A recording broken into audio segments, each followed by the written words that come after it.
What's up, everybody? Welcome to another Adobe Live. My name is Corey Hall. I am joined today by Elisha. How are you doing, Elisha? I'm doing great. Happy to be doing this with you. I am so happy you're here. For those of you who are joining us, if you don't know, Elisha and I are friends. We both live in Oregon. I live currently in Portland, Oregon. Elisha is from Bend. Before we hop into today's live stream, if you stuck around from the pro tips, we're happy to have you.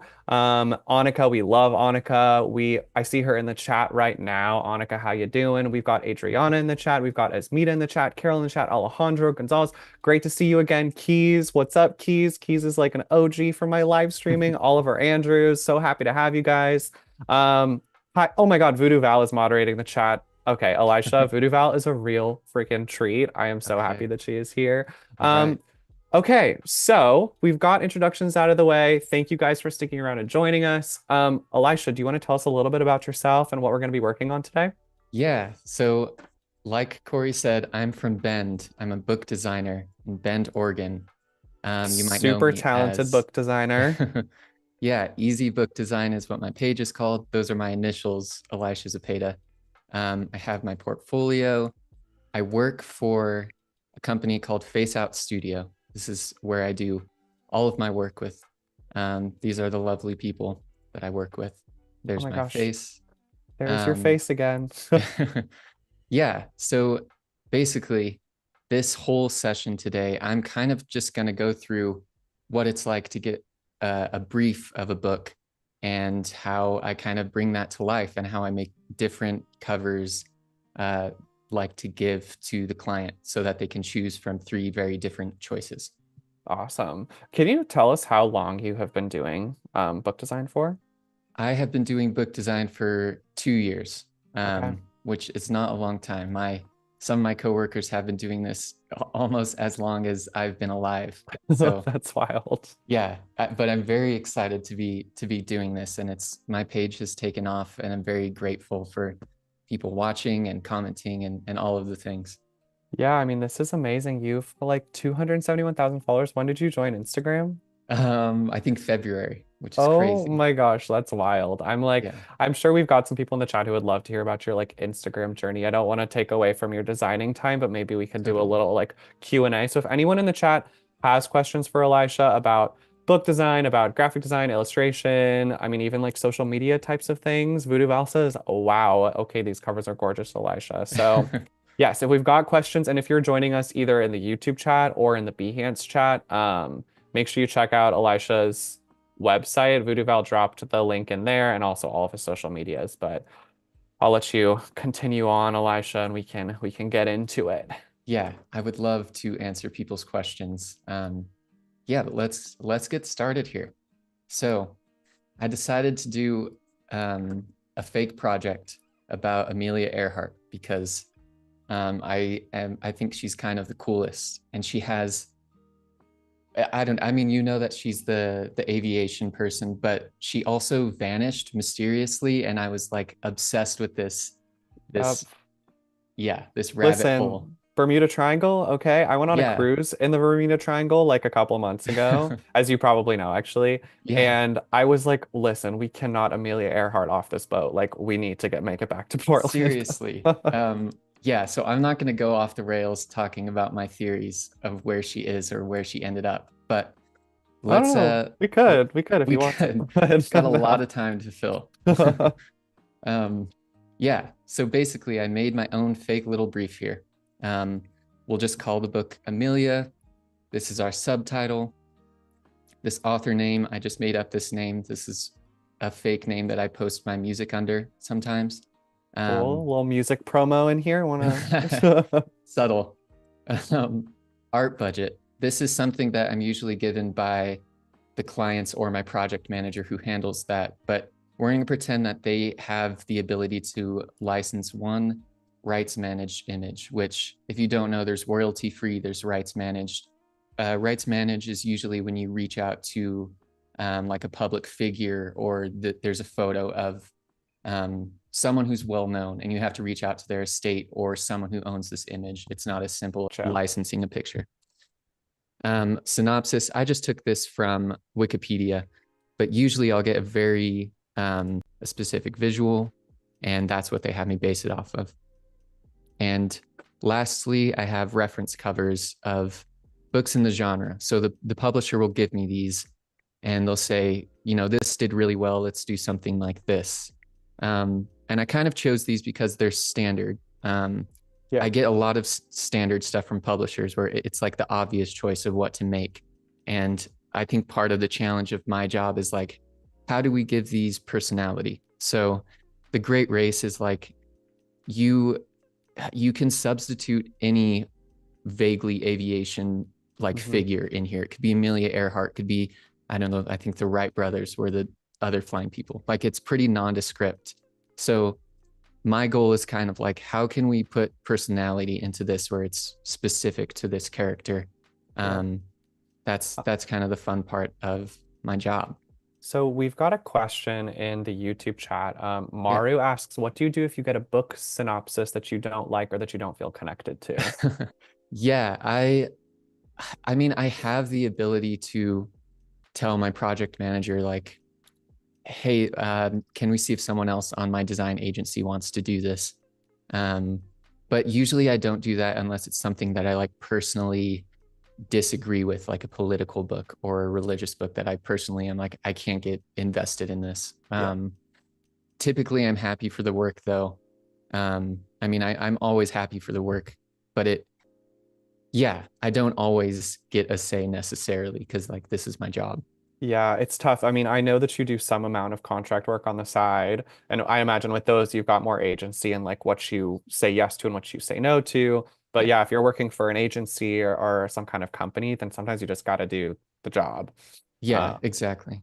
And d it makes you a better designer when you don't yes. when you do stuff you don't want to do because you're like, how do I make this something I would personally buy? Yeah, I mean, listen, some of my proudest design projects are the ones that I didn't initially like from the beginning and that I like that were a major challenge that I kind of had to like get past. And then I was like, okay, wow, this is I like really like the end result when I didn't even like this project to begin with. Totally. Yeah. Love that. Okay, so we looked over the reference covers they sent. Now let's do some research of our own.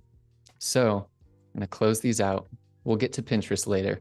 Pinterest is our best friend that you'll see in a couple minutes. Every designer's best friend. All right, so let's look at what Amelia Earhart has in terms of books already. Let's see what's in the market so that we don't just copy it and make something that is going to be white noise. Yeah. Yeah, I mean that's I feel like a trick with any design is to like really create something that stands out, especially on the bookshelf. Totally. Okay, so we have children's books. I think this is going to be the vibe of a lot of them, like sepia toned. Yeah, you see it again. Yeah. Pretty, pretty standard stuff. Nothing that's really jumping out to me. This one's kind of cool, but Hmm. we can do better. Um, okay. See, this person already did the work for us. They combined Oh, them all. wow. Thank you, whoever, I don't know, 6 books on the Fascinating Life of Amelia Earhart, curious reader. So now we kind of know what's out there. I think we can do something with color that pop. Vintage aviation logo. Look at all these amazing, like just the colors and how simple they are. Yeah. They look so modern, but it's still very vintage and of the time. But I think we can kind of take inspiration from this. I compiled a bunch of these that I really love, these kind of badges. Yep. And a lot of times when I'm doing research, especially for older projects like these, the the best stuff is specifically like it's already there for you most of the time. I think just kind of like pay attention to what is happening. Like I found this one picture of Amelia Earhart. This one. Like look at the really cool typography on the plane here, and you've got this logo. It's like use that as inspiration because Yep. it's from the time specifically, and we can kind of modernize it. That's something that I tend to do for every project. Yeah, so this kind of a relevant question, but as Mita asks, if you ever happen to get your heart set on a font and can't get the commercial license for it, especially if you're like looking back to old vintage fonts. I mean, I've seen fonts that I love and I'm like, oh my God, I Yeah. love that. And then I'm searching, can't find it. What do you do in an instance like that? Yeah. So when the client comes to us, they usually have um, a font library that we can choose from. Or most recently, people have just been like Adobe fonts, Yep. which is great because they kind of set everything up for you and they have it organized. And I don't know, you can search for stuff and they have collections and you just activate it in Creative Cloud, which is great. Makes things easy for everyone. Yeah. Um, but if I can't, Adobe Fonts also has this really cool thing where here, let's take this picture. This is one of my favorite what's it called? One of my favorite features. Oh, font search, huh? Yep. It's incredible. You just literally drag it in there and it does it. And Adobe's font collection is going to tell you what they have that matches. Um, Yeah, so it's Asmita, this would be a good hack for you is if you see fonts or if you fall in love with a particular font that you really like, then you could drop it in here and bada bing, bada boom. exactly. Yeah. Not to plug Adobe, but I mean, here we are, Here we more cool are. Adobe stuff. Um, Another thing that is really cool is, I guess, sort of unrelated to like fonts that I have my heart set on. We recently at Face Out got this really cool font collection based on like World War II stuff. Um, where is it? Yeah, and they're all labeled by Tay. And I have this like you can preview them. They're all these amazing World War II fonts. So I Yeah. think on this project we'll use a lot of these. Whoa, okay, wait. I'm like, go back up. There's one that I saw that I really liked. Tay Basil regular. Oh, Yes, BRB, love it. writing that down. Yeah. Um, so there's a lot of places you can get cool fonts. Kino Art said didn't know that about Adobe fonts. Now you do. Yeah, Look at what where we're helping out incredible. the people. And I reached out to Connect Fonts who like they just have this really cool preview system. And I was like, hey, you guys should implement this thing where like a font finder that I can see what fonts I already own that are similar to something I'm seeing. Cool. So that's cool. Connect fonts. Awesome. Yeah, Um, I have another question for someone in the chat. I don't want to derail you too much, but we've it's got great. a lot of people have a lot of questions. Okay. And we'll keep track of them and we can come back to some. But Yeah. what kind of because this is kind of comes to mind. You're working on a mock project right now. What kind of mock projects are the best for graphic designers who want to get into the book cover design space? And I feel like Yeah. you're kind of answering that question really well right now. Yeah. I like designer, but a lot of times, like, how'd you develop your taste? And I think it's paying attention to what draws your eye. Like, we can go to anything on Pinterest. Like, if we search Wes Anderson poster and find something that catches your eye, like Moonrise Kingdom, you've got this like sort of collage effect and look at the placement of the text and yellow's nowhere in this poster. So yellow is going to pop and stand out. You have a central character. You can do this for anything. And I think it's just like really breaking down any design to its most basic elements. And you can usually replicate that. And it's usually pretty simple. Yep. Um, so whenever I'm doing projects that are like self-inspired, I'm constantly looking at Pinterest or my inspiration and being like, does what I make compare to my inspiration? Because if it's not as good, then I'm not done with this book yet. Yep. Yeah. That's awesome. Let's see. Anne, any tips for someone who makes fictional briefs? I'm guessing you mean, and I'm just kind of like guessing, but fictional brief like for a fictional project. Like if Oh, you're right. coming, I had a video about this on TikTok where I made book covers out of songs that I liked. I mean, you could really do anything, but it was just like, I really like this song. What would this look like as a book cover? And I've seen a couple people be like, this is such a cool idea, and they do it. I think that's a great exercise. Like, and putting yourself in the box of books or movie posters or whatever it is, like, you know that your text is going to be so big and the end result is going to look like something. So you're not just like free form making art, which I think could be really intimidating. But yeah. when you have a kind of like traditional look of a book, it's much easier to be like, okay, this is what I'm making.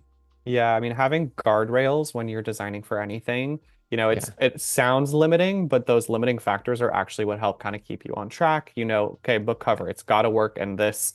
I don't even actually know the size of a average size of a book, but it's got to work within this like size of the page. It's going to be printed. You're going to have this many materials. Those Yeah. actually like help and can help with the creative process because you're limited in what you can and can't do. Right. And it's the most frustrating projects sometimes are when the client is like, do whatever you want. Because then you're like, there's endless options. You know, I need some box to work with. Yeah, totally. Okay, we've got a lot of great questions in the chat, but I want to keep Elisha rolling on the project so we'll continue asking things. But I'm All like, we've right. got so many good, curious people out there. Love it. Um, okay, so let's do some research on what imagery is out there. I get a lot of questions like, where do you source your images? You know, are you working with stock sites? Hmm. This project in particular, since it's a historical figure, we should check public domain first and see what's out there. So some stuff that I like to do is on Google, you can go and filter it by Creative Commons license. And all of these you should be able to use, like Wikimedia Commons is a great one. Maybe we can just go here and see Amelia Earhart, see what comes up. See, all of these are going to be free use for you to use. Yeah, that's awesome. This one, I found this one when I was thinking of this project, and I made a little starting design of it. So let's jump into that. Yeah, I mean, even like that as a book cover, which, you know, you wouldn't Right, want to do, but like that works really cool as a book cover. I love that. right. And like the work is already done for you. That's another thing where like, especially vintage stuff, you all the work is done for you. Like it would take me so long to do this like halftone dotted texture. I'd have to find a Hmm. picture of her, blah blah blah. But if I can use this, then like let's use it, you know. So let's go like this. Yeah, it's got like such beautiful texture already built in. It's got Right. like, I mean, it looks like you added some fonts and stuff in there, but Yeah. Basically, I'll walk us through. So this is where we started. I kind of want to get rid of this text, which I use generative fill for. Photoshop oh, again. You'll mm, basically, you know, select it. Let's just do it again to show how easy it is. Don't even have to put any text, and it's probably just going to get rid of it. yeah, for those of you who aren't familiar with generative fill in Photoshop, it's available across the like current versions of Photoshop, but it is such a powerful tool and it really does. I mean, it puts in the work and like look at that, it's Yeah, just gone. amazing. So we've done that. I also made an empty version just in case I want to move her around. Usually when I have a texture or something like this, it's just nice to have this to play with Yep. because you never know. You don't want to get stuck being like, oh, I have to do so much more work. Just make the empty version. Okay. Here, I didn't like this black border. It just felt a little too, I don't know, harsh for me. Yeah, So it's pretty heavy. in selective color, we can basically adjust the blacks panel and get that up to match the red. So you got the reds there. Yeah, that's awesome. I did get this font it's from Creative Market. I forget what it's called, but I basically typed in like World War II fonts. This could really be like any script font, I think would look good here. What else do we have? Yeah, that's nice because it does kind of break up the, you know,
Okay, everybody. I think you're still with us. If you are still with us, thank you for still being here, sticking around. We've still got Elisha here. We are still doing book cover design. We are having some streaming issues on YouTube. Something's going on, but we are doing our best to get it fixed.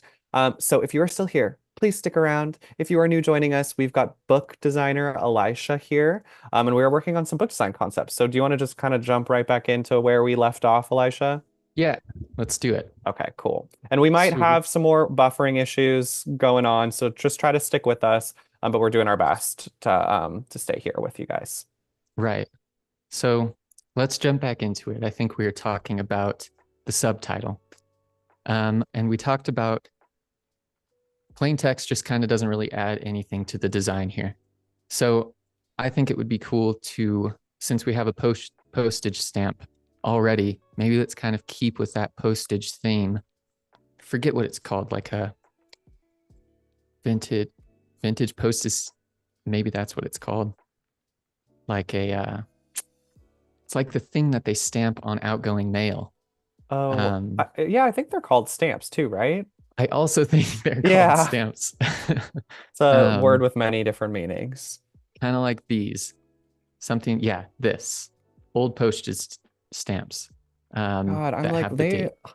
we need design to go back to these days. Like, Yeah, look at all of these beautiful stamps, even like the mail postage stamps and then these little stamps. I'm like, right. oh Like man. this is incredible. I just love, yeah, Oh, so good. stunning. Fantastic. So if we take this idea and do something like this and have the Yep. subtitle like this, I feel like that's really interesting. It keeps with the theme and it just doesn't feel like type is slapped onto something, which is my biggest pet peeve with book designs, especially like when you go back to our references, they kind of just look like this one especially. It's literally just like type Ugh. on a photo. I'm It like, is I don't want to hate on whoever designed that, but right. I'm like, mm. Right. Yeah. And they're probably just doing their job with what the Yeah, client asked of them. But like this doesn't feel like a design to me. It feels like text on top of a photo. And whenever I'm making something that I want to personally buy, it's like, let's make this really intriguing in every part of it. Like every yeah. part of it should feel like its own element that was well thought out. So this is So kind of related, but a question that we just got is, how do you deal with or think about material specifications, like type of print and embossing, as you're designing these various elements? totally good question. The, usually when you get the brief, you have a budget, so you're pretty aware of like what treatments can be used. Almost everyone's going to say, yeah, let's do a spot gloss, which is like the shiny part on the book. Usually you do that on like the title and the author name. Um, I really like, I think this one would look really good with like a toothy paper, like something with a really nice, like textural grain to it. Yep. Um, it could look cool embossed, like the title here could look good embossed. Um, it's definitely something I have in mind. And another thing here, I'll make a separate little page here. So you can see that we're in RGB mode here. And if we go, one thing that I always have to be aware of is colors. So like you see this exclamation, this blue's not going to print. If we press Command Y, that's what the color is going to be when we print. So So is the Command Y, is that just a keyboard shortcut preview, like print preview mode? exactly. So Okay. if you look up here, we have RGB. We press Command Y, whoops, and it previews it in CMYK. Whoa, okay, I did not know that. So whenever I'm making a design, I'm constantly doing that. And you can see here, we're good. Yep, There's no color change. which is like Um, where you want to be. exactly. Yeah. And if you do want to get this vibrant color, you can recommend to the printer or to the publisher, like, hey, it might be extra money, but can we do a fifth color? Can we do a Pantone? Can we do a neon Pantone Hmm. to get that as bright as possible? But you know, you're pretty limited to what you can do, especially with clients who don't have a huge budget. You're Yep. pretty much like, this is going to be printed on basic paper. Yeah. Yeah. So good question. I feel like I could Yeah. talk about that for a long time. Yeah, but oh, you clearly love what you do. I love the like, I mean, I think like with something like this too, like what you said about a textured paper, it's like those little subtle choices that you can make that makes such a really big difference with the final product. And like that's sort of like the attention to detail and thinking Totally. that Yeah. it's really cool you're thinking about. And like if you're paying $30 for a book, it's got to look like art. It's got to be something that has like this tangible feel to it. And like I've seen the books in Corey's house, and they're like good designed books. You know, it's not just like buying any old book. It's like a Zadie Listen, Smith, cool, like very good design that you can display. listen, okay? I mean, as a graphic designer myself, I'm not buying an ugly book. I'm only Exactly. buying the pretty books. Right. And I don't think it's limited to graphic designers. It's like everyone who's buying a book, we can just rent from a library if it's not a good cover. But if it looks good, like I'm going to spend $30, I can put it in my home. And everyone's going to be like, oh, this person reads. That's really cool, you know? So this design is pretty much done. I wanted to figure out something to just kind of get us started. But I started another one where I think it would be fun to kind of see what people think we should do. So if you're in the chat and you have ideas, maybe you'd be like, what if we tried this? What if we tried this color, this font, this texture? I found this great photo of Amelia, and I really like the pose. It's Mhm. in black and white, so I think we should colorize it. But the first thing we'll do, you see that I have a layer mask here. We should definitely cut her out, which like takes 2 seconds if we just do direct object selection. Yep. Amazing. Like I remember when Photoshop didn't have object selection, you had to do this all manually, Oh you man, I know? blocked that out of my memory. I don't even want Yeah, to acknowledge those days. seriously. Yeah, The and you had to medieval just times. you had to get the pen tool. Now they make it so easy. And Um, that might answer someone. We've had a couple of questions actually about which software you prefer working in. Like you're obviously in Photoshop now. Do you ever do any work in Illustrator or are you primarily a Photoshop user? yeah, I do work in Illustrator, but I typically have to deliver files in Photoshop. And um, if I'm working with any type of photo and I have to manipulate something, like it's just so much easier in Photoshop. Yeah. Um, Sometimes where I'll use Illustrator is like, say I have this and I want to work out a bunch of different font options. Then I'll go into Illustrator so I can have like 20 different artboards and just see them all at the same time with different fonts. Yeah.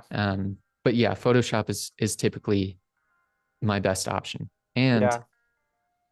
isn't it the cheapest Adobe, like Lightroom and Photoshop are $10 a month. Illustrator's like $25 a month. Okay. Yeah, I don't, I like subscribe to all of the Creative Cloud, so I Yeah. don't know which one. Yeah. But that's a good tip. I mean, if you're on a budget, if you're a designer who's just starting out and you want to kind of try like certain products, you don't have to get the whole Creative Suite. You can just Yeah. subscribe to the ones that you need and like see what works best for you. Right. Don't quote me on the price because I might be wrong. Okay. So if we colorize this, this is kind of what that would look like. I'll do it from scratch here. So I want to add a little life to this, which is I get a solid color. We're going to mask it onto Amelia down here. And I'm going to set it to multiply. I don't really want it on her entire portrait.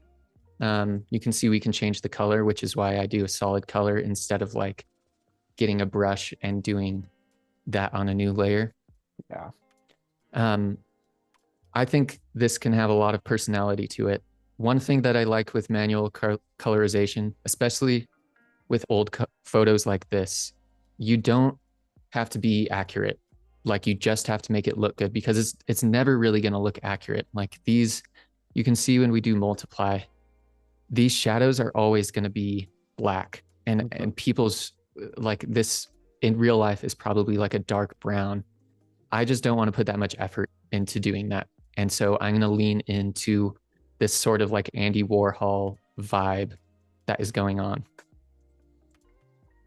So you can see in the clipping mask, I Yeah. don't have any of her skin or her shirt in this mask. It's just kind of stylized to color everything else that's going on. Which is such a great um detail because it like helps her pop a little bit more. And I think Right. that's like something you wouldn't necessarily, you just like, okay, let's just colorize the whole thing. But I'm like, Totally. the true sign of a professional over here. You're like, oh Yeah. no, looking for It's the like, details. yeah, what you don't do is usually better than doing too much. So I'm on the fence about giving her skin a little bit of a tint, but once we get the text up, we'll play with that. I kind of want to involve some green here. So if we get a little bit of green on her shirt, maybe that gives us a third color to work with the rest of like type or whatever we put in the back here. What is this blue doing? Nothing. We're going to delete that layer. Bye bye blue. So kind of going back to our Wes Anderson board, you can see that I grabbed this. I really like this. I really like this, which is where I got this pastel pink from. A lot of times when I'm starting a design, I start by copying something because if it looks good, like I can make it where it looks like something that I already know looks good. And then from there, I can be like, what can I change to add my own style? Yeah. It just gives you a good baseline. So from Pinterest, I got all of these. I love how Scarlett Johansson's cut out from the background here. Oh, Love the such a colors great of movie, this. by the way. Oh So my, good. Like I love that. the color, if there was a color grading award, like this one should get it. You know, it's so Yeah. beautiful. Um, French Dispatch. I just really like the way that the text is like curved, you know, over the top. That could be fun to play Yeah. with. This one's also cool. You can see the cutout background. Maybe we can play with like putting photos in the background here. This one, I like the overlay style, which you can kind of see they're like multiplying this on top of the dogs. I think that's why I like this vibe of the overlay. Um, Maybe we'll do more of that. But usually I'll get a set of inspiration like this and I'll just try to combine everything that looks cool to me. Like how can we combine all four of these designs into something that looks new and different? So we have this. I've got a basic typeface set up. This is one of our Tay Oh, typefaces. beautiful. Love it. Maybe it would look good smaller and kerned out. It's giving Wes Anderson for It sure. is. Yeah. I feel like every time I do a book, I do one cover that is like, what would this look like if it was a Wes Anderson movie? Yeah. Um, Instant hit. Everyone loves it. yeah. You're done. And it's so simple. I just love this trend of book covers right now where the background is a solid color. Um, yeah, that's my favorite. But I did find the exact plane that Amelia Earhart used. It's called like a electro something. I do think it would be cool to get a plane, maybe like it's flying over her. I would like it to be centered, but something about like the center of the plane isn't matched up with the center of her. Hmm. That might really bother me. Maybe we play with like it looking like it's taking off, but it still doesn't feel centered. I'm not crazy about that. I did mess with a pattern too. That could be cool, but it feels like a bit much. Um, Yeah. Yeah, I don't we've like not got a, like it, but yeah.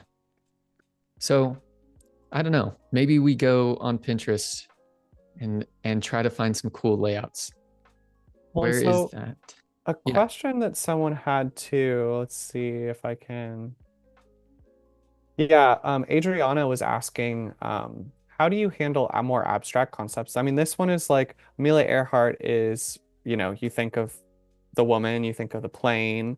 If you ever get like tasked with a more abstract thing, do you have like a good tip for how to kind of handle that sort of project? Yeah, that's very hard. Abstract is usually very hard because um, it could mean something very different to me than what it means to a publisher.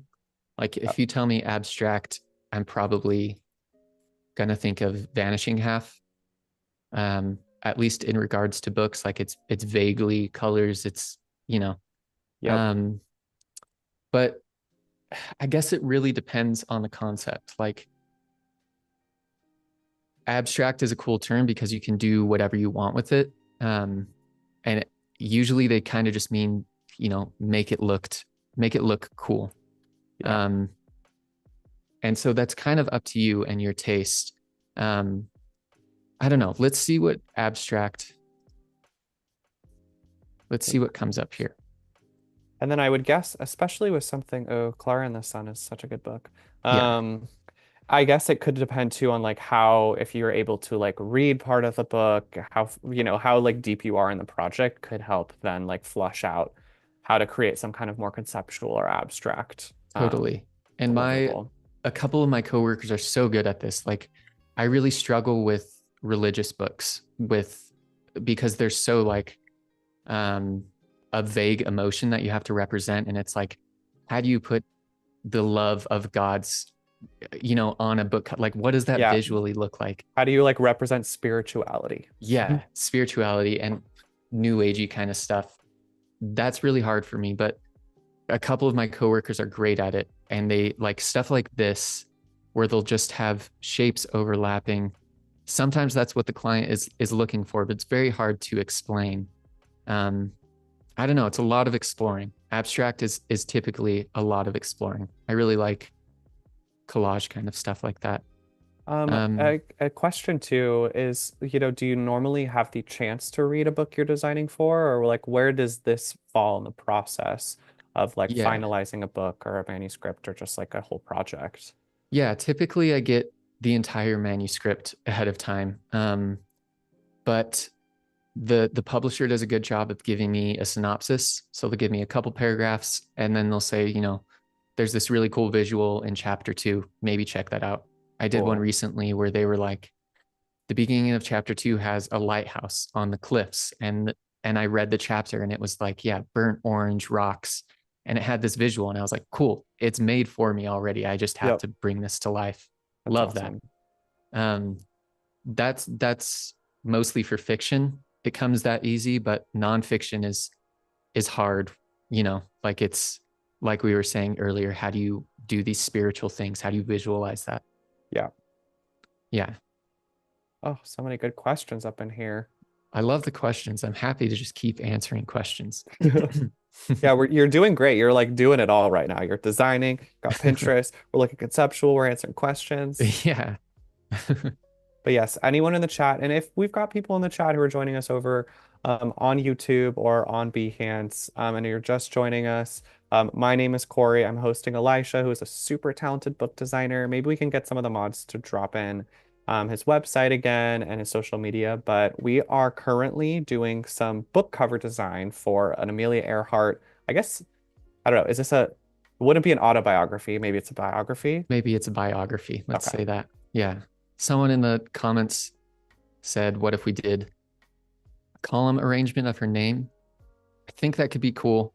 Yeah. I mean, it usually always looks cool when you do this, but I avoid it because like 0.01% of publishers are going to let me do that. Yeah. It's funny, at my design agency, we have a bingo card of like things you can check off when it's a rare, like super small text or a broken up title. So that would definitely be on the bingo card if I got that approved. Okay. I think let's stick with, where's the kerned out one? I kind of like the vibe of that. Yeah. Especially like Maybe, an open kerning too is so yeah, vintage looking. totally. Oh my God, Barbara's in the chat. What's up, Barbara? Barbara's OG. She goes way back. Oh, hello, How are you? Barbara. How are your kids, Barbara? How's the family? I'm so happy you're here. Forgot to sign in. Sorry. It's okay. I forgive you. We're good. We're still friends. Okay, let's get an author name going on in here. Maybe we go like, that could look cool, but typically they always want the title and the author to be as big as possible. So let's try to match these. Maybe we stagger them like this, Yeah. and we move Amelia up. That actually might look better if her name is bigger. Whoops.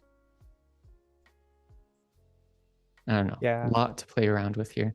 Yeah, it's nice. I mean, it helps with the hierarchy too, and that to me communicates like the name of the book is Amelia, the Right. author is Ezra Good. Yeah. Let's let's keep this as it is for now, just like as a visual reference. We'll probably end up going with something like this. But let's get this plane involved. Let's figure out what we're doing with the plane. Yeah, I saw someone in the chat a little while ago suggested maybe propellers. It looks like there are propellers on this plane that she used, but they weren't Yeah, like a huge, some there are like prop planes that just have giant propellers, and it looks like she didn't have that exact right. type of plane. Yeah. Um, Propellers could be cool. I did think it could be cool to have like an aerial plane silhouette kind of going around her like that. Maybe let's see if we can find another image of the exact plane she made or she flew. Um, And in the meantime, Anna asked a good question. How yeah, do you design something original for a very typical type of book, like real estate or a business success book? And I don't know, that yeah, to me doesn't seem like the kind of books, maybe that's just like not the type of projects that you guys get, but what do you? yeah. The We do get a lot of those books, and I think like I don't. Those are tricky because business books are like they usually just want really big text. They'll probably reference Atomic Habits, and every book has to look like Atomic Habits for the Wait, past wait, can you bring that 5 up? Because years. now I'm curious. Yeah, Atomic Habits. So it was this popular book, has this cover. I mean, it's gold foil, it's dots. Yeah, Um, Looks good for what the book is, but when you have 100 other books that are trying to copy it, yeah, it loses the magic. yeah, you're not going to jump out of the shelf with that one. Exactly. So, like this person said, how do you make an original design for, I don't know, maybe something that doesn't like design wise isn't super intriguing? Um, it's tricky. And sometimes it's nice to just be like, I'm gonna make a really like good looking cover that is simple and isn't super artistic. Yeah, Um, and it's a nice way to like I can put creative effort into books like these, but then I'll get a business book and it's like, cool, I'm actually just gonna like do something really simple yeah, and not necessarily try to rewrite whatever because you have to design for the client, like, yes. and they might not want something artistic, and I'm not going to try to push them towards something that is artistic. They're just not going to want that. So I'm saving my time by doing that. Um, Yeah, yeah, saving your time, their money. I mean, it's like I think as designers, you want to do like something that's really different, exciting, beautiful. But yeah, I mean, in a lot of my work too, it's like, guess what? Like so and so brand just like needs something that gets the job done. They don't yeah, need it to be like splashy or like particularly conceptual. totally. And I kind of thought ahead on that with this to like simulate what that experience is like because I could send these two things and they would be like, hey, these are really cool. But they're too artistic. They don't look like a book that would be in the history section. Um, and Yeah. that's kind of where like I would probably have to send an option that used a photo like this, where Yep. like she's on the plane, love this picture. They probably just want like really simple type. If we do Amelia, if we don't do like a cool vintage font, like I don't know, if we did Minion or something, Ugh. you know. Ugh, don't even talk to me about Miniana. It's like the default. I'm like, oh my God, I hate that one. Right. Whenever I get this request, it's like, what can I do that checks these boxes but doesn't look like this, you Suck. know? Yeah, like Yeah. how can I make this look cool if I have to use this image, if I have to use, anything Yeah. like this, like I'm going to try to push it as much as I could. So Yeah. this could be a really fun one to colorize too. Um, you know, I think Um, yeah, so I've got a great question from someone named Jessica in the YouTube chat. How does accessibility factor into design choices? Typography, contrast, etc. Yeah. Does your studio have accessible design standards you adhere to? Is it a subject in like meetings or rooms that you've been in? Right. Good question. So when I'm making designs, I typically start with what I think is going to look the best, just from a design standpoint, because I guess that's my job, is like make it look good, make it sell. I start there, and then the client, the client will be very forward about like there can't be any obscured text like this Amelia thing. There are a lot of clients who would be like, it has to be up here, which No, is it says cool. like Omfla, Yeah. Omflia. Yeah. But it's like Amelia's right here. Yeah, Obviously, it's about Amelia. What other word could this possibly be? yeah. Um, I So can't you're really, letting some of the design almost like fill in some of the gaps at times of right. like, right, our brain can like fill in, okay, looks like it's spelled Amelia. That's obviously a woman with a plane behind her. Yeah. The context clues help out with that. Yeah. But in terms of accessibility, I actually did a project on accessibility. Like the book was about making things for accessible, like making things accessible for learners. And and I sent these projects, and the publisher was like, these are all cool, but like the point of the book is accessibility. And if the text is obscured, or if the title looks too different than everything else, like the point is that it follows the idea of the book.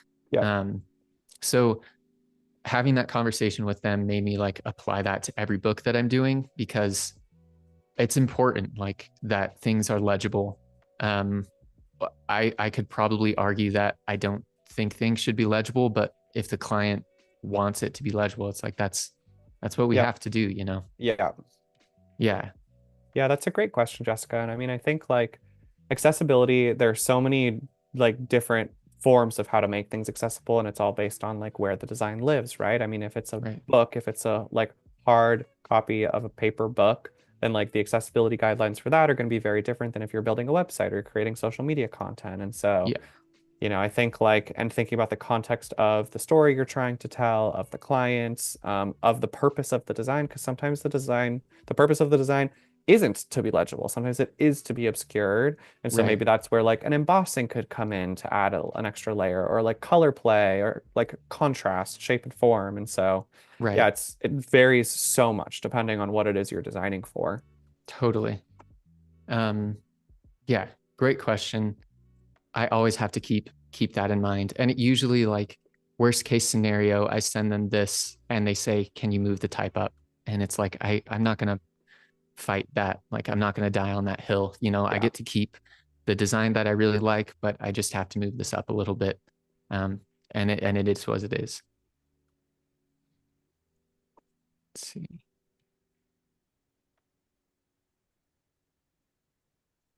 Just looking at the chat here. So many good questions.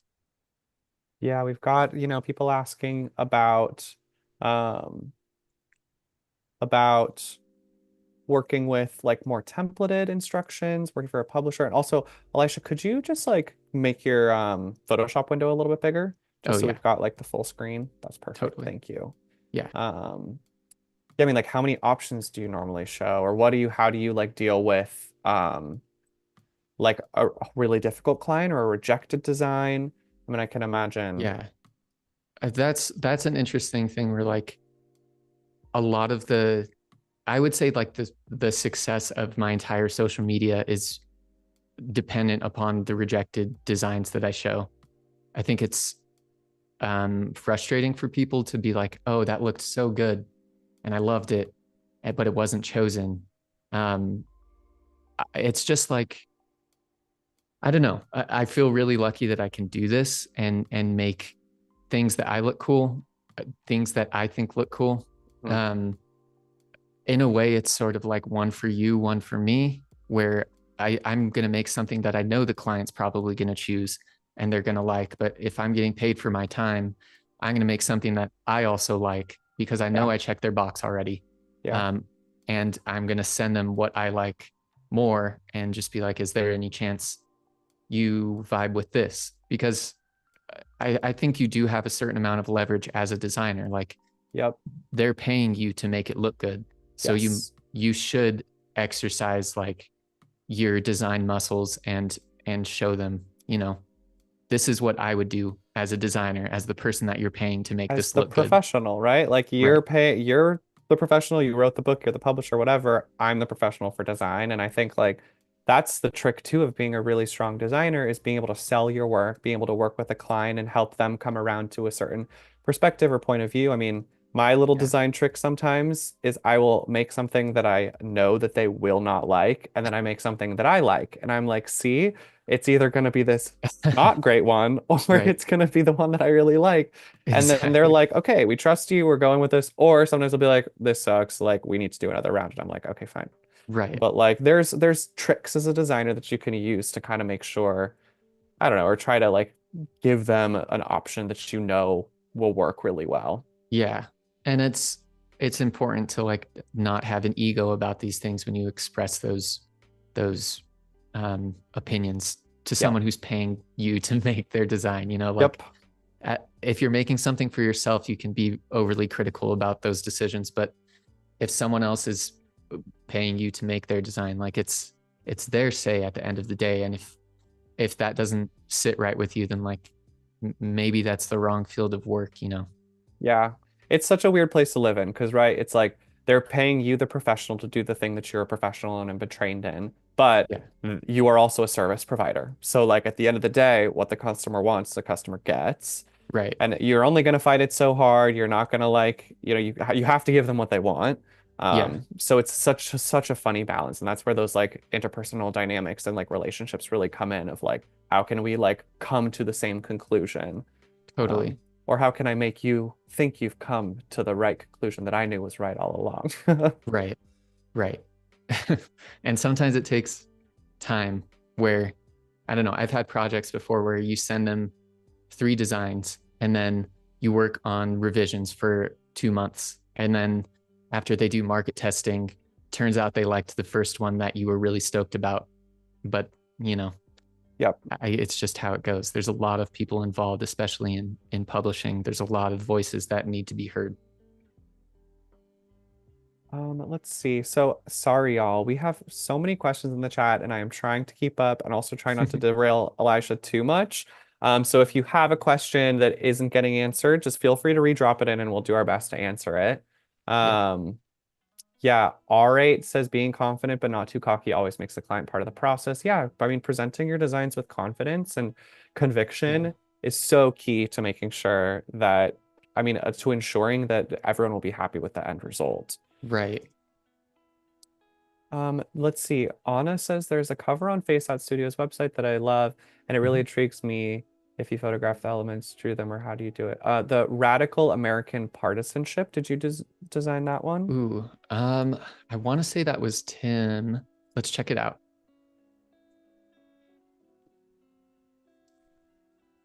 Oh my gosh, Voodoo Val says, I like it's like tailoring your client base, aside from the people who will always ask you to design a tattoo. I have designed tattoos for a couple of my friends, and I'm partially like so honored that they want to put my art on their body, but then I'm also like, oh, oh, I can't just like design tattoos for people. I'm like, that's too much responsibility. Yeah. And with tattoos, I don't draw, so I can Yeah, never me do neither. tattoos. I'm a terrible drawer, uh, Drawer. drawer. But the graphic design is really cool because you don't have to draw. You just have to Yep. have good sense of layout and color and taste, I guess. Okay. Radical American Partisanship. I want to say this was Tim or Spencer, maybe Jeff. Um, not completely sure. Maybe one of them will chime in the chat and tell me. But I love this. I think political books are super hard because everything has been done. Like political books, you're always limited to red, blue, and white. And like how many, I don't know, how many different ideas can you come up with? So these are always super challenging. And this is something where like partisanship, you know that there's a divide there. So you think, how can Yep. I separate these things? I think this is like super clever. Yeah. It's Yeah, actually, I'm like, you got the red, the white, and the blue, but you've got them all separated out, organized, a yeah, little bit like disheveled too. So it's like, right, like the tone is correct. yeah. Amanda Hudson says it was Tim. It was Tim, It was classic Tim. Tim. Classic Tim. I don't even know Tim, but I'm like classic Tim with this book cover. Tim's amazing. He did this one. I think his most what is that? Velvet Was the Night. Tim did that cover. Amazing. Like this is I think this is like 16 different photos that Oh, Tim just like put all together. He's the master. yeah. Okay, well, so that Amazing. was part of someone's question with that partisanship book too, was like, and you're not Tim, so maybe you don't know, but like Yeah. photographing or creating your own elements, like we kind of looked at like Creative Commons licensing or like open source imagery, Yeah. but like for a case like this, I mean, like this could potentially just be photographed by someone in your studio, right? Right. Totally. And that's something that used to happen a lot. Like we would have the time for it. Or so I've been told that they had a lot of time maybe a decade ago to like do custom shoots, especially for something that is photographic like this, where you get a model. It's very hard. Like if we go to Shutterstock and we find like if you try to search for, I don't know, woman studio shot, it's going to be very hard. This is 80% of my job is looking Yeah. at stock images. Oh man. Um, And this, I mean, I think like designers are have lots of opinions on like AI generated images and stuff, but this is mm, like could potentially be an interesting opportunity to like see if you popped in some prompts into Firefly and see yeah, what sort of comes up. Because yeah, this is so specific, right? Like you've got yeah, reflection in her glasses. She's wearing glasses, her nails are done, she's smoking a cigarette. Like it almost looks like there's like a scarf wrapped around her head, but it's just the shading. right, Like there's so much going on here that it's like to find that image for this, you would yeah, either need to take it or create it. right. And if you find like a hand smoking a cigarette, I think this is probably a different photo. You have to find the skin tone that matches. You have to find the lighting Yeah. that matches. Like it's crazy. So the day that we can like, I don't know, do that easily, especially with AI, like referencing stock imagery to do that, like where you can do it commercially, that's amazing. And it's a huge step. And I'm very excited to start doing that when it's possible. Um, Clubnet22 says, oh wait, sorry, I'm reading the wrong one. Brian says, oh my gosh, Elisha being a terrible drawer really validates me right now. yeah, terrible at it. I think I have decent handwriting, but um, yeah, a lot of people ask me if I draw things from scratch. No, I'm so No. bad at drawing. Hard answer. No, don't do Yeah. that. Yeah. So I guess kind of going back to this one, where you can see that just like this is the font that Corey liked, Tay Basal. Um, Yeah, let's stick with this one. it instead of having like the generic serif font, doing something that's of the time period, kind of like that one photo we saw, basing your typeface off of what was of the time. I just think it's a lot more tasteful, you know. Yeah. This is a super simple cover. Maybe you take, I don't know, you get a subtitle down here. We could probably do this postmark thing again. Um, yeah, I think just like, Yeah. I don't know, keeping it simple, especially for a book like this, like that looks super cool. Looks great. Well, and it's kind of leaning on those more subtle context clues of like, a lot of us are kind of familiar with what a vintage typeface looks like, right? And so like Yeah, while this design might look simple, it's also like relying on a lot of sort of more subtle design cues to teach people like Amelia Earhart, right? She's on a plane, so also the typeface being a more vintage typeface, like I don't know. It's like it's almost easy to undersell a design like this because of the simplicity of the layout, but the totally. choices and the thought that have gone into it really like prove that it's not just a simple thing. Like you made a lot of really important choices to get to this point. Right. And like we could probably make it way more artistic and stuff. But like that one person said with accessibility, that's really important to publishers because they're always concerned about the Amazon thumbnail, Yeah. which basically means your text needs to be big when it's like this. Whoops. When it's really small When it's on the really screen. small, like you need to see that it says Amelia when it's that small. I think this one would be fun to do something like, where'd it go? This kind of curved text could look really good on top of this. One thing that I wanted to do on this one was, so you have this distressed, like if you look at the edges here, it's kind of So wobbly. beautiful. Love it. But this text is super clear because it's from a modern typeface. But whenever I'm doing something vintage, I almost always distress it. So let's do that here real quick. Which layer is the typeface? This happens to me all the time. I'm like, where did I put the thing? Usually I name my layers, not this time. Listen, we're going with it. We're going with the flow. We don't have time to organize our layers when we're on Adobe Live. Yeah. Okay, here we are. So you select your text, have this, what's it called? Atomica inks. It's from, what are they called? Oh shoot, I'm True Grit Texture Supply. Oh, yes. Amazing Okay. resource. Yeah. Really great. So they have this Photoshop action that basically just distresses type for you. If we click play, I'll select the color. Let's see. There we go. Complete. Can't see it because they automatically set it to multiply. But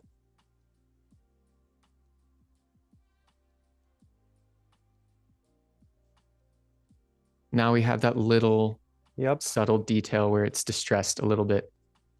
I think especially when you have, I don't know, something like this, it's just pay attention to the details because it wouldn't make sense for this to look clear if everything else was, you know, distressed and old-fashioned. Yeah, I mean, every little detail like that counts for so much. Yeah. Okay. Well, it's 11:40. Yeah, we've got it's a little bit more time. I mean, we've got time for more questions, which I know that there are some that I've missed in here. But I think like as we're kind of looking at the couple of these options, what would be next for you in terms of your process? So like you're creating a book for on Amelia Earhart. Now what? You've got a couple of options. How do you like sort of like take these to your client or like what are the next steps for you? Yeah. So usually we present, a couple designs, I don't know, 2 to 5 usually. I've heard of like major publishers sending 30 designs, which is insane. I don't know if I could ever do that, but I'm like, that's also like the client's not even going to know what they like at that point. yeah, some clients are cool with you sending sketches, being like, hey, this is the vibe that I have. Do you want me to keep pursuing this? Or do you like this one more? It's just, again, saving everyone's time. But when I get to this point where I have designs that are pretty close to being done, I honestly like to take a step away. So I'll, I take a break for an hour, maybe from this project, maybe I'll take a walk. Just give your eyes a break because you're going to come back, you're going to have fresh eyes on the project. And usually it means like, oh, obviously this text should be, up more and this should be down more and the plane should be somewhere else, blah, blah, blah.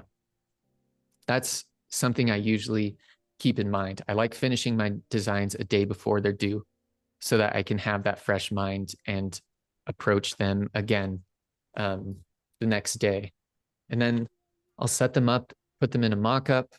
I think that's another thing that's really important, which is another thing that I think helps sell your design, like make it look as good as possible. I'll go to the mock-up that I use for my videos. Yep. Yeah, and I mean, for designers out there in the chat, mockups are so essential for really Yeah, conveying sort of like a final idea or a final concept. I mean, a client who is not used to working with designers in particular, they're gonna want to see if it's on a t-shirt, if it's on a tote bag, if it's on a book cover, if it's on a poster, the side of a building. Like that is such an important kind of step in presenting an idea because it really puts it into a tangible space for them. right. And like you're saying, the tangible space, like here, we'll put one of these designs. Let's see, go like this. Oh, I mean, like I'd buy it. It's beautiful. I love it. Right. The mock-up, once you do the mock-up, it looks real. And if you're trying to sell a design that you really like, sending them a JPEG of this, like it looks good, but envisioning it as the book, I think really helps sell it. So I always try to make it look as good as possible. Yep. Um, Okay, so I know you kind of mentioned this, but we've got a couple resources for mockups, or where did you get this mockup from? I have not been able to find this mock-up anywhere. I don't know where I found it. It was years ago. But here, like dust jacket mock-up, free PSD, you know? Yeah, I mean, there's so many great sort of Yeah, mockup resources out there. I use Creative Market love for Creative a Market. fair amount of mockups. I mean, there's so many different options and a lot of like really independent artists and creatives there selling their own mockups. So it's nice to support fellow artists and see Hmm. different, like this is definitely one way to present a book. Then there's like top down, dust Yeah, cover on or off. So right. Yeah, and you can do this for any literally anything like shirt mock-up, you know. I think that kind of blew my mind when I was getting into design. I was like, oh, there's a PSD where it's literally this, and all I have to do is input my design, you know? yeah, Um, so like double click on the smart layer, bada bing, bada boom. yeah, love that. I also was Yeah. in Photoshop before smart layers were a thing. Oh, Yeah, geez. crazy. Again, medieval ages, I don't even want to think about it. Yeah. Like life would suck if smart objects didn't exist. um, this person asks how to deal with mind blocks after days of designing. Um, Good question. that's another thing where Pinterest comes into play and becomes my best friend, especially like things that are unrelated to what you're making. So like I could easily search for book designs the whole time, but I don't know, looking for other things like this label, you know, how can I Yeah. implement this label? Maybe like thinking specifically about what I'm seeing on Pinterest and Amelia Earhart. Like, what would Amelia Earhart look like in this specific design? I can put her in a circle. I can put Amelia Earhart as the text. And, you know, that's a design, I think recontextualizing stuff, Yep. um, you know, that is separate from what you're making Yeah, and I is think is cool.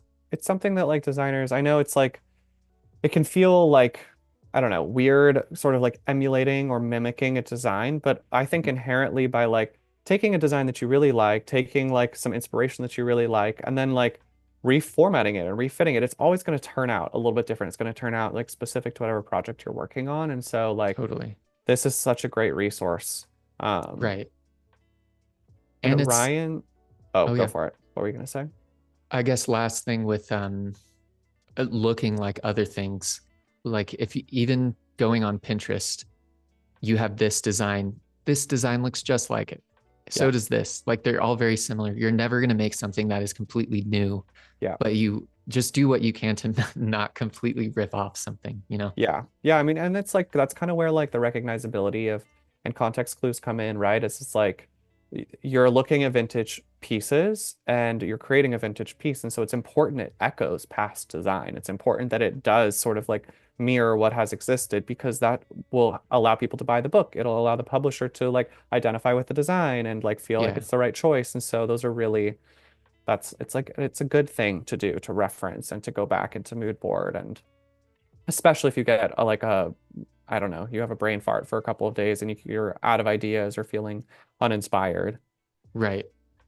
Yeah, I think, yeah, I don't know. I feel like I'm just constantly looking at Pinterest because it just keeps your brain moving. It's really important because it's so easy to just get stuck in, especially like if you start a design where you're looking at a blank canvas.